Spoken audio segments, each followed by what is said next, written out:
hello? Yes, we can hear you. Okay, perfect. That was Sedef, and I am Ayça. And this is Arcana, a self-reflective story-based tarot game. This is a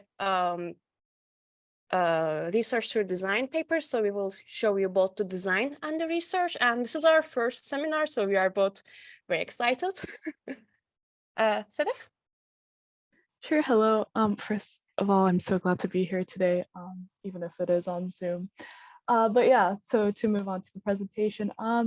So Arcana is a role-playing card game that we designed where we're hoping to provide players with a therapeutic experience and encourage them to self-reflect through, narrative creation and role-playing, right?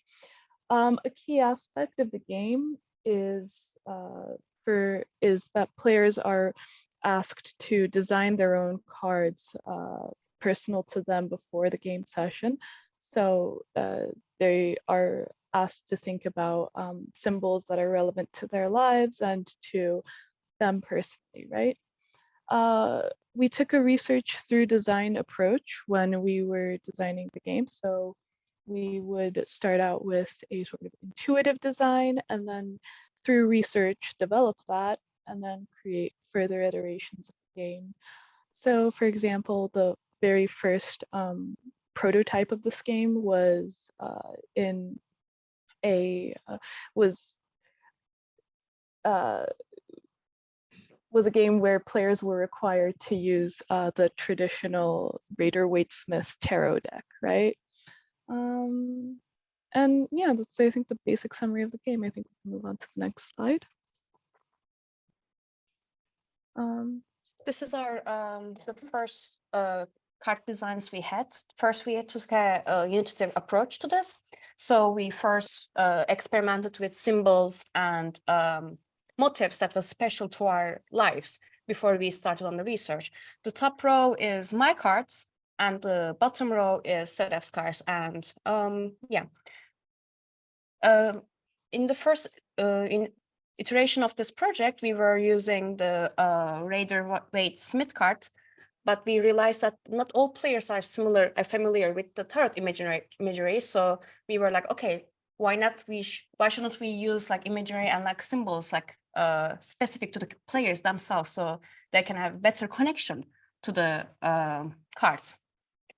And before we move on with the design, why tarot and roleplay for self-reflection? This slide lacks some resources. I'm sorry for that. You can find it in the paper.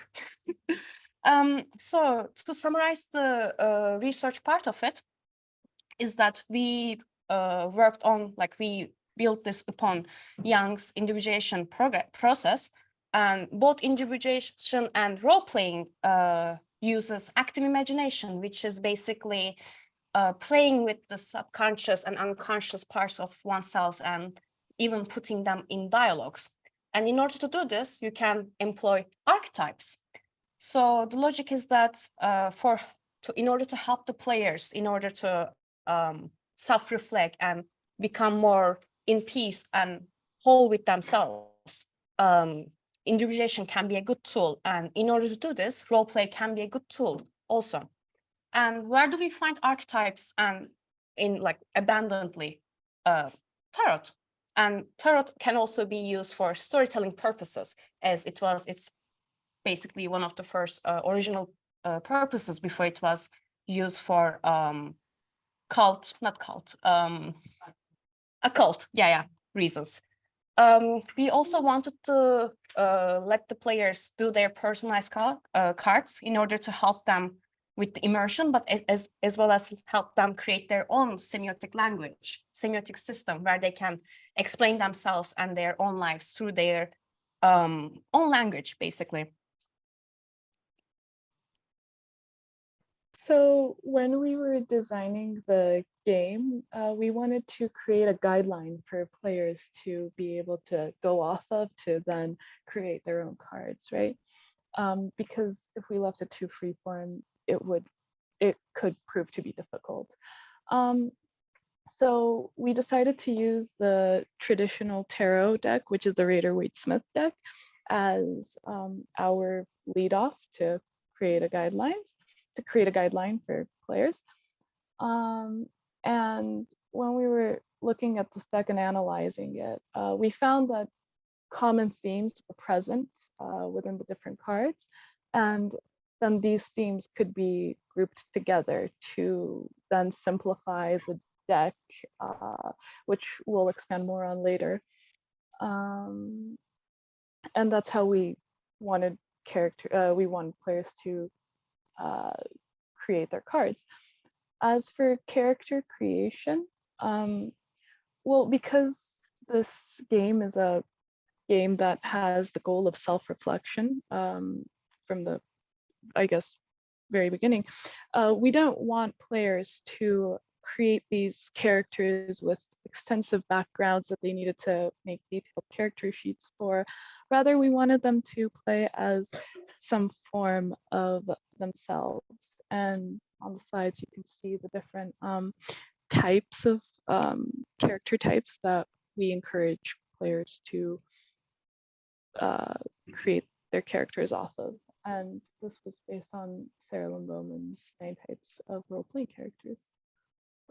I think we can move on to the next slide and further elaborate on card design. So these were the ways in which we grouped the cards. On the left-hand side, we have the general themes that the cards we felt could be grouped with. So like, for example, the Magician, High Priestess, and Empress are all cards that concern the general idea of creation. And so players can use these different themes on the left-hand column to, or as a starting point to create their cards off of.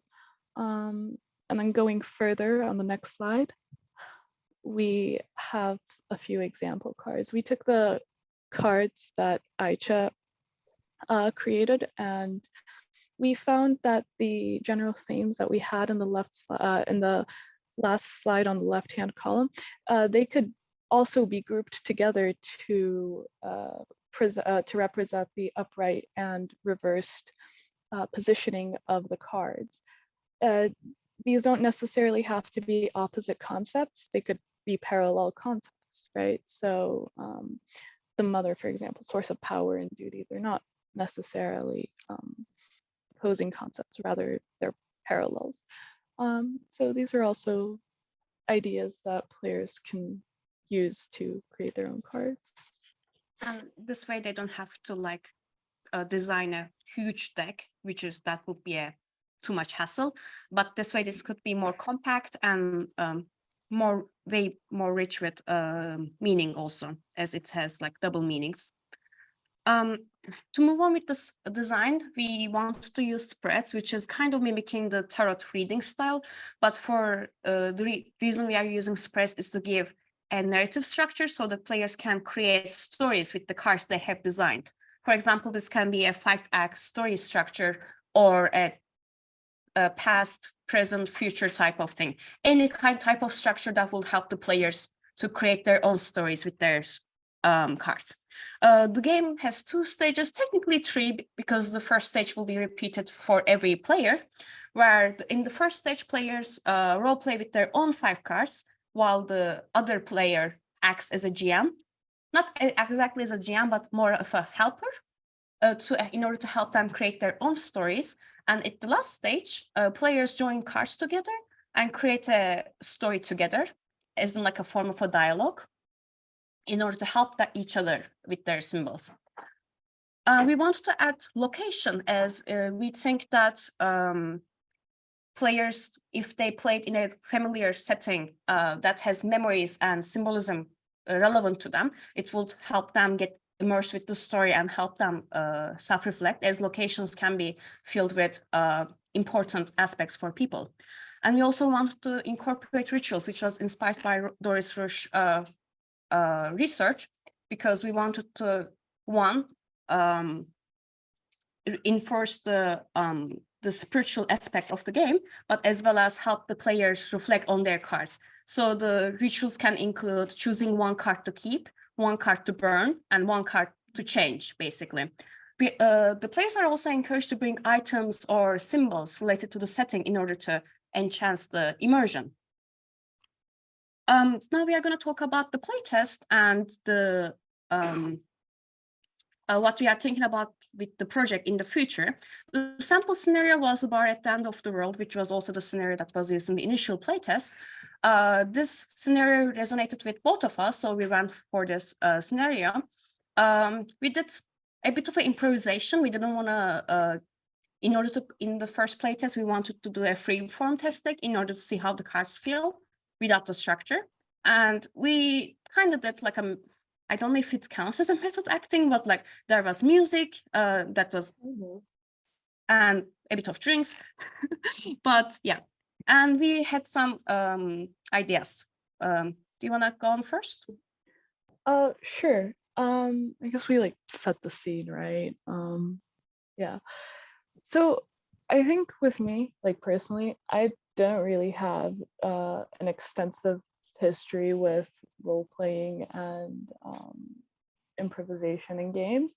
So going off of a sort of free form, I guess, like taking a free form approach to the game was very difficult for me because I was constantly trying to set out rules and figure out how the structure of the game would be. And that tended to break the flow a little bit, but because it was like a playtest improvisation, quote unquote, we were able to work through that and incorporate rules as we were playing the game. I think, though, more importantly, the expectation to undergo like self-reflection pushed me away from doing exactly that.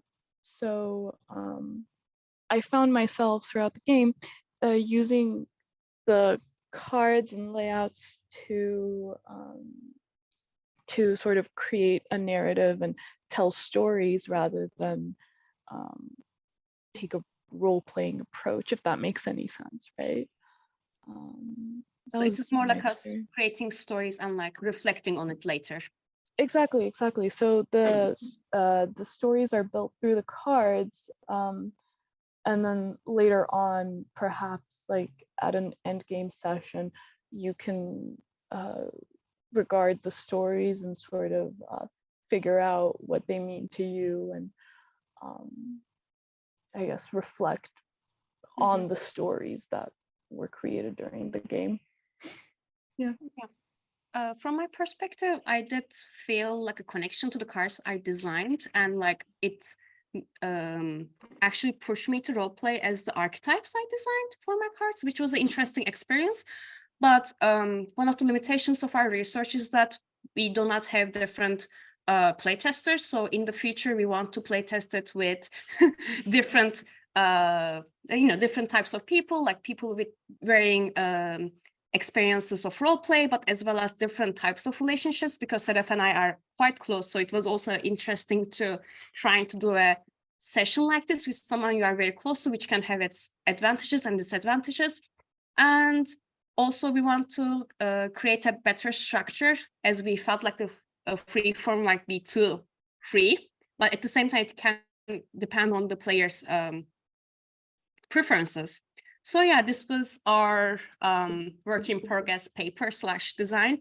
And do you have anything else to add, Sedef? I don't. I'm just really glad to be here. So you cannot see her, but she's adorable. Don't worry. Thank you. Thank you.